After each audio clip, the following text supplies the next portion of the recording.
Things are getting so bad when it comes to the Marvels that Disney and the MCU are doing everything they can. They're pulling out all the stops, putting out every promotional video they can, and even changing the movie last second and leaking that info out there in a desperate bid to get people interested for this movie. But something tells me it's not going to work. The Marvels will reportedly feature a major surprise cameo in the post-credit scenes. And this is something that we talked about a few days ago that they only shot a couple weeks back. When they saw the projections, they saw how bad it was going to be. They said, let's get an emergency, something in there, something we can leak out there to get people excited. But it doesn't look like it's having any fucking effect. The Marvels tracking for lackluster opening weekend box office. Lackluster is a certain way to put it, or you could just call it what it is. One of the worst opening weekend box offices we've ever seen. That's what it looks like for the Marvels.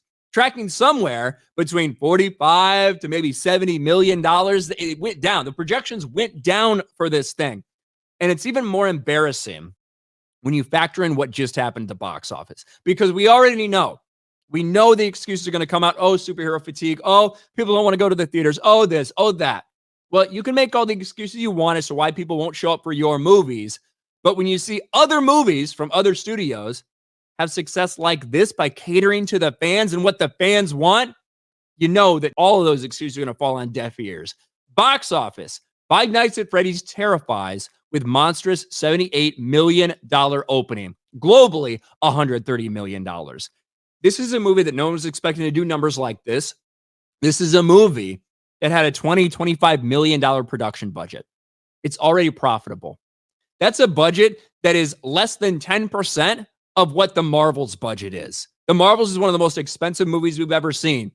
And it's going to have a tough time matching $78 million opening weekend. The pre-sales are miserable. It's the worst we've seen in years in terms of pre-sales for these tickets. And things just continue to get worse for them. So it doesn't matter what excuse they use, because they will. We already know the woke media is going to come out there. They'll try to protect Hollywood at all costs, especially when it comes to something related to Marvel. You can already hear the excuses being built in your heads. But this is a movie that not only is coming out at a similar time, but also got released on streaming at the same exact time. Remember what all these people are saying about Pixar movies? Oh, well, you know, they know that it's just going to come to streaming soon. That's why they're not going to the theaters.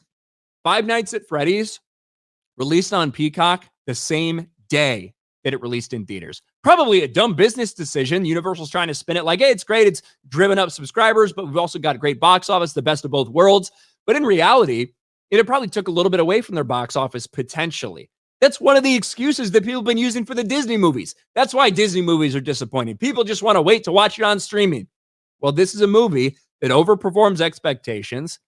In all likelihood, might have having a bigger opening weekend than the Marvels does, a Marvel superhero movie. And it released the same day on a streaming service.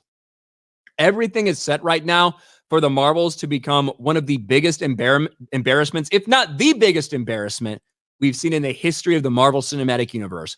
And no amount of clips that they put out there trying to connect to Endgame, no amount of cameos that get shot at the last second and then leaked out to try to get people excited.